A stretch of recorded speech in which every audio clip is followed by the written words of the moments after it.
Dear students, classification system को मैंने शुरू किया है पिछले वीडियो लेक्चर से, जिसमें बेंथम और हुकर का क्लासिफिकेशन सिस्टम आपको भेजा था वीडियो बना करके।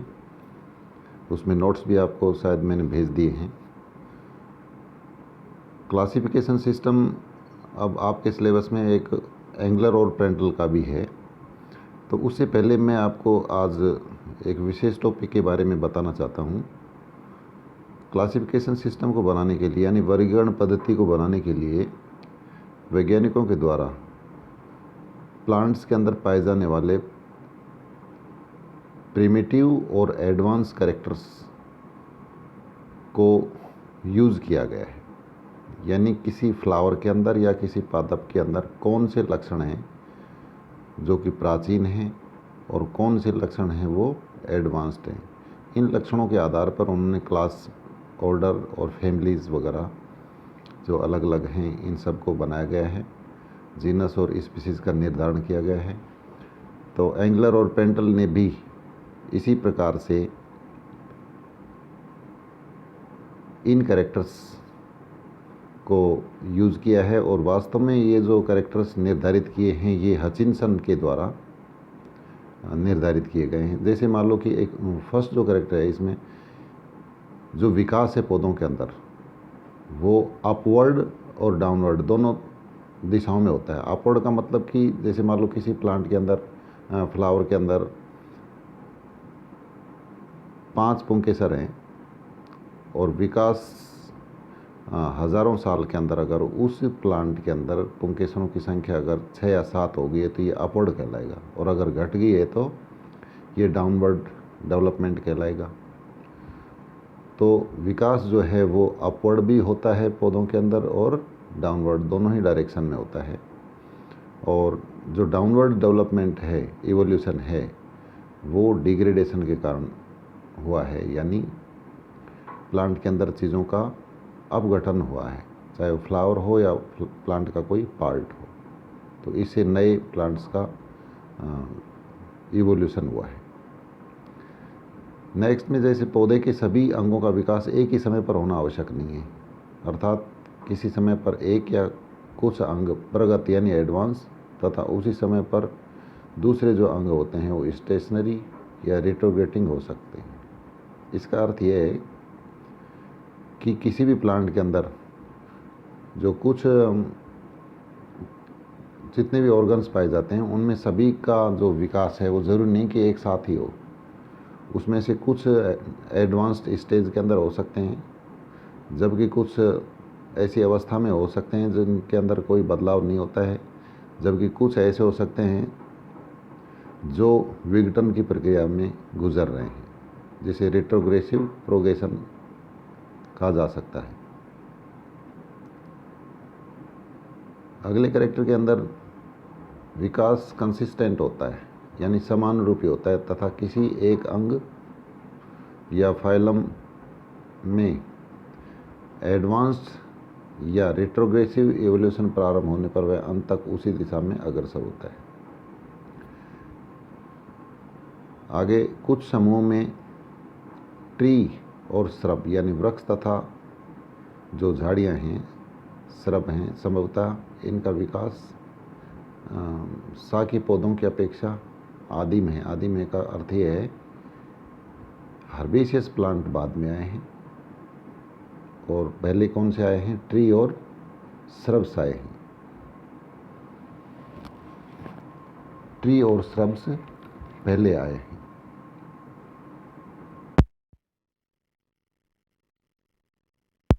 जो क्लाइंबर्स हैं, क्लाइंबर्स ट्री और श्रब से यानी वृक्ष और छुप से अधिक विकसित हैं। इसका अर्थ ये हुआ कि जो आरोही पौधे होते हैं वो एडवांस्ड हैं और ट्री और श्रब्स प्रिमिटिव हैं। बहुवर्षीय पौधे द्विवार्षिक पौधों से आदिम हैं, यानी जो पौधे पेरिनियल हैं, जो लंबे समय तक चलते हैं, वो प्रिमिटिव प्राचीन हैं, जबकि 2 वर्षीय पौधे बहुवर्षीय से अधिक एडवांस हैं। तथा वार्षिक जो पौधे होते हैं, एनुअल जो प्लांट होते हैं, उनका विकास किससे हुआ है? जो द्विवार्षिक प्लांट है यानी बाइनियल जो प्लांट हैं उनसे एनुअल्स का इवोल्यूशन हुआ है। तो एनुअल प्लांट्स जो हैं, जैसे अपनी कुछ फसल हैं एक साल में ख़त्म हो जाती हैं, बन करके तैयार हो जाती हैं, उनकी लाइफ साइकिल कंप्लीट हो जाती है एक साल के अंदर ही, तो ये एडवांस हैं। नेक्स्ट कैरेट में जलीय पुष्पीय पौधे। जलीय जो पुष्पीय पौधे हैं, जो पानी के अंदर फ्लावरिंग प्लांट्स पाए जाते हैं, वो जमीन पर पाए जाने वाली स्थलीय पौधों से अधिक विकसित होते हैं। बिखरे हुए वेस्कुलर बंडल्स, जैसे मोनोकोट्स के अंदर समैन फूल तनों के अंदर हम देखते हैं कि वेस्कुलर बंडल्स इसके टर्ड पाए जाते हैं, बिखरे हुए, जबकि डाइकोट्स के अंदर इसके टर्ड की बजाय ये व्यवस्था व्हर्ल में पाई जाती, चक्रों में पाई जाती। तो ये एक चक्र में है। और कोलेट्रल समैन फूल यानी बाहर की तरफ जो फ्लोएम पाया जाता है उसे कोलेट्रल बाई फ्लोएमी वेस्कुलर बंडल युक्त जो तने हैं, डाइकोट्स में पाई जाने वाली दशा जो है, ये प्राचीन लक्षण है।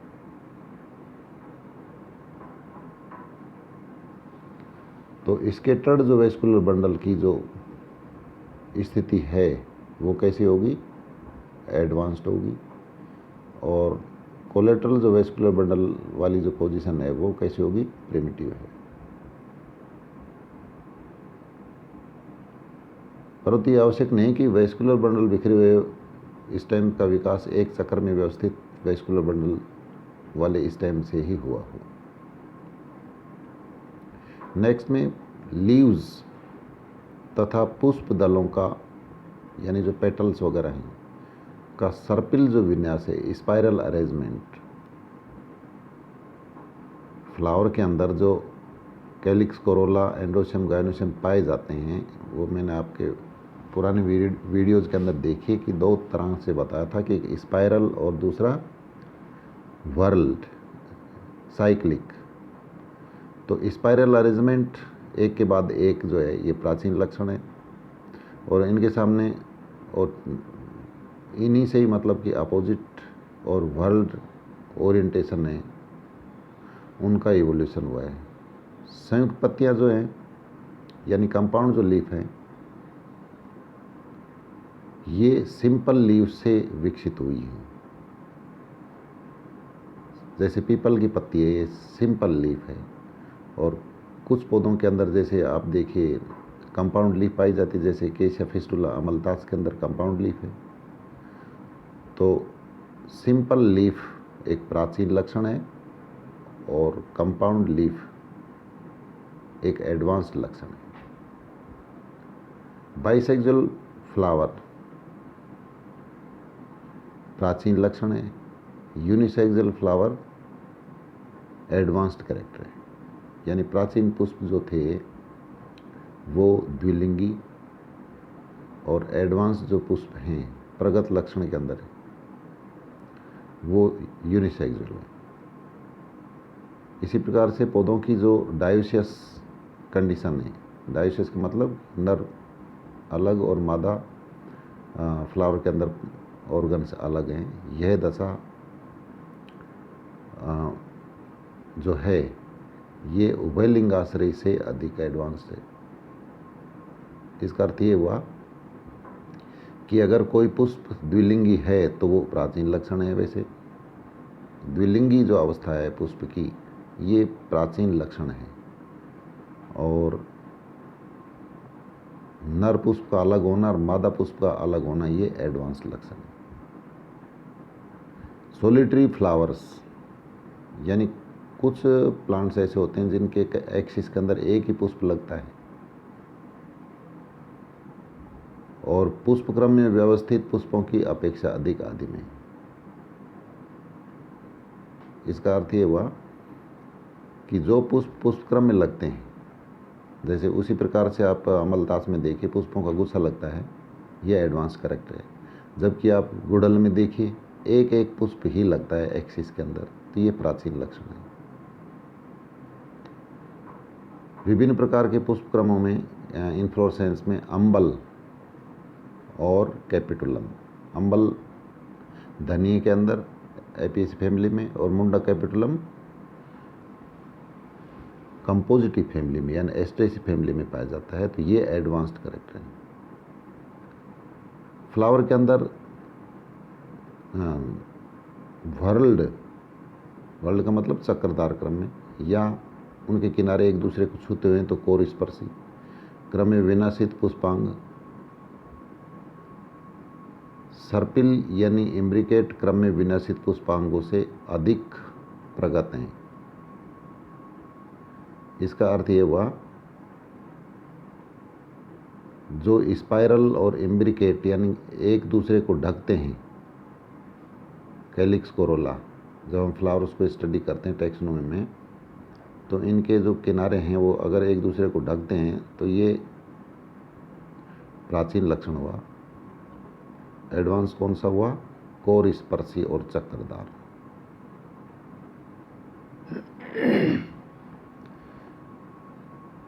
इसमें बहुत सारे कैरेक्टर्स दिए गए हैं, जैसे मैं इंपॉर्टेंट कैरेक्टर्स इसमें सेलेक्ट करूं। दल युक्त पुष्प यानी जिस फ्लावर के अंदर पेटल्स पाए जाते हैं, ये एडवांस्ड हैं। दल रहित पुष्पों की अपेक्षा अधिक प्राचीन, यानी अगर फ्लावर के अंदर पेटल्स नहीं हैं तो वो फ्लावर एडवांस्ड हुआ। जिसमें पेटल्स हैं वो एक प्राचीन लक्षण है। यानी दल रहित जो दशा है, पेटल्स का ना होना फ्लावर्स के अंदर, एक रिडक्शन हुआ, डिग्रेडेशन का रिजल्ट है।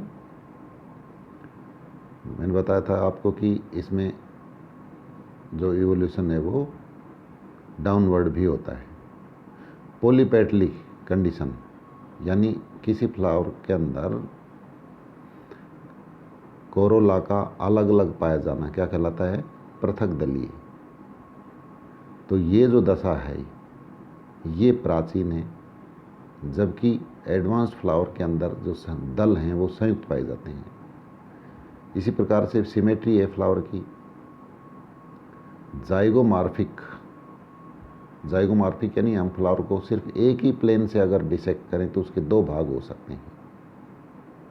यह जो कंडीशन है यह एडवांस्ड है, जबकि प्राचीन जो फ्लावर्स हैं, प्राचीन फ्लावर का मतलब जो प्राचीन जो लक्षण है वो है पुष्प की एक्टिनोमॉर्फिक कंडीशन। एक्टिनोमॉर्फिक के अंदर हम फ्लावर को किसी भी प्लेन से अगर डिसेक्ट करते हैं